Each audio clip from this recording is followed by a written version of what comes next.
Hello mga idol, kumusta kayo? Okay lang ako, okay lang. Welcome back to our new vlog, Eljan TV here. So another reaction video naman ang ating gagawin mga idol. So merong nag-forward sa akin ng video nitong si Kabayan nung chinek ko sa kanyang profile post, wala po tayong makuhang proper information. Ang nakalagay lang po kasi doon, binutas ang bagahe ko. Biyahing Riyadh, Manila to Cagayan de Oro. Siyempre nag-research tayo at nakita natin sa comment ang impormasyon na maaring dahilan bakit nabutas or binutasan itong bagahe ni Kabayan. So ito yung video, short video lang po siya. Kita niyo naman yung video, no? Butas na butas po talaga, no? Ang laki, oh.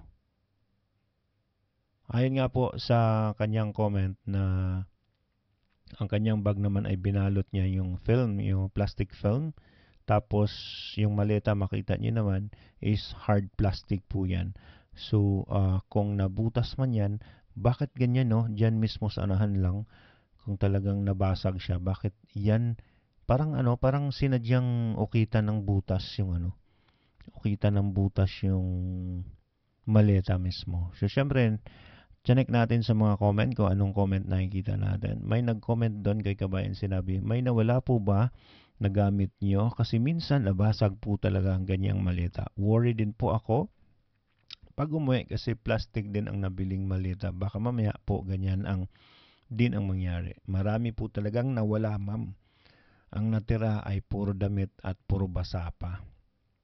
Tsaka ma'am, balot na balot po yan ng tape na same ng kulay ng malita. Yes, kagaya ng sinabi ko, balot na balot po yan ng film. Yung binabalot natin sa airport, yung film na nagbabayad pa nga tayo. So sabi nga ni ma'am, balot na balot po yan. Ganun pa rin yung nangyari. Hindi talaga mawala ang ganitong gawain.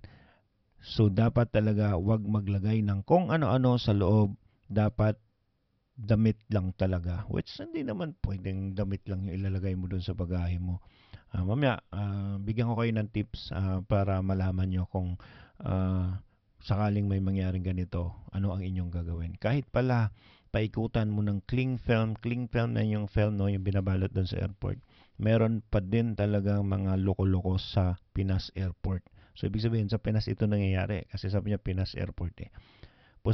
Possible din na nabasag at nahulog na lang yung mga laman, pero ang tanong, tama bang ibalibag ang mga maleta para umabot sa ganyang kondisyon? Well, mahirap po talaga lalo na pagka connecting flight ka, transfer. Yung malita mo is marami po siyang pinagdaan ng paghihirap.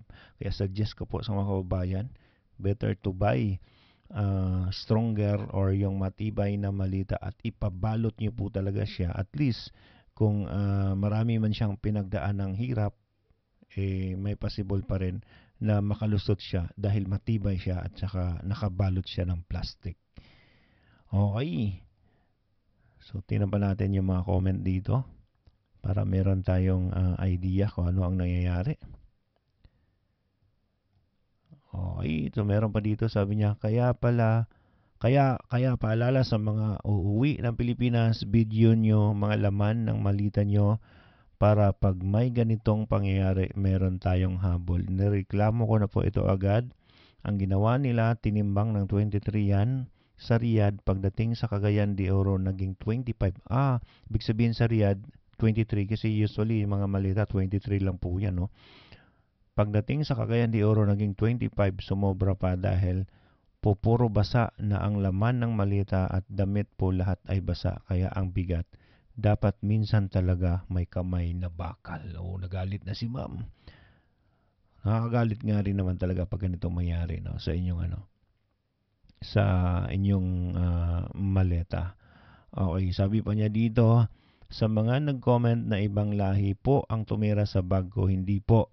Sure po ako short po ako kasi self-transfer po yan sa Manila. Ako mismo ang nag-check-in. Sa buong buo po yan ang malita ko. Hindi po yan binutasan. Nabasag po yan. Kaka-transfer.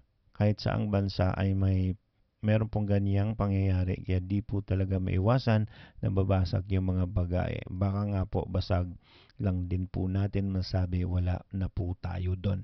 So talagang sigurado si ma'am na hindi po sa ibang bansa ito nangyari kasi nung transfer niya sa Manila is buong buo pa yung bag niya. So ibig sabihin sa Pilipinas po ito nangyayari. Ayon po yan sa mismong salaysay ng nag-post nitong video na ito.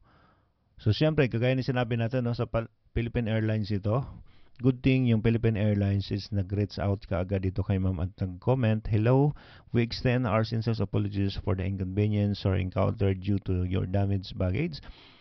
We understand how frustrating it can be to experience this, and we want to assure you that we take passengers' concern very seriously.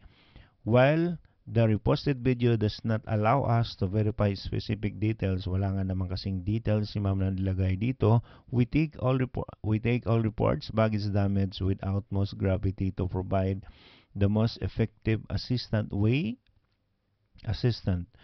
have sent you a private message requesting your booking and baggage information that will enable us to thoroughly investigate the issue and take up appropriate action. Please check your message. We'll reach out shortly. Thank you for understanding and patience. We work to address your concern." Wow, galing.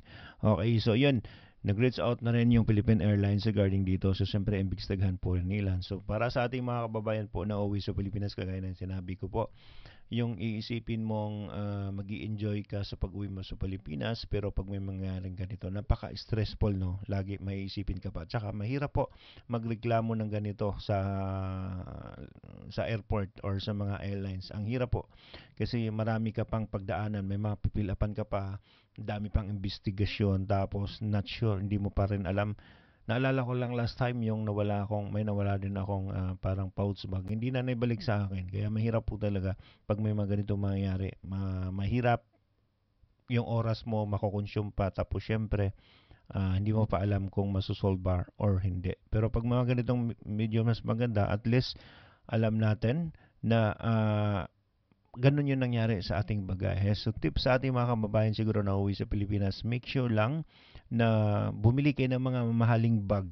Kahit na sabihin natin, kahit pa mamahaling bag is may sira po talaga. At least pag mamahalin at matitigas na bag or stronger na bag, yung possibility niya na ma-damage is very less compared dun sa mga murahing bag na siyempre pag balibag lalo ng connecting flight kayo tapos transfer pa kayo sa Mindanao, pagdating sa Manila pupunta pa ng Mindanao, mahirap po yung mumurahin, tapos transfer niya yung bag, may possibility po talagang masisira. Okay, tapos siyempre maganda rin yon na kahit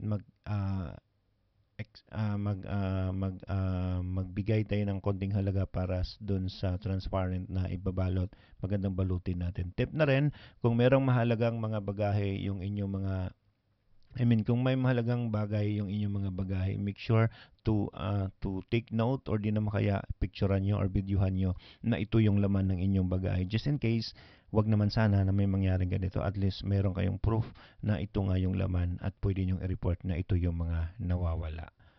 Yun. So sana po maganda rin tong video na to para at least maging aware ulit yung ating mga kababayan kung ano ang kanilang gagawin just in case may mangyaring ganito sa inyo. So kayo mga kabayan, ano yung masasabi nyo sa video na ito?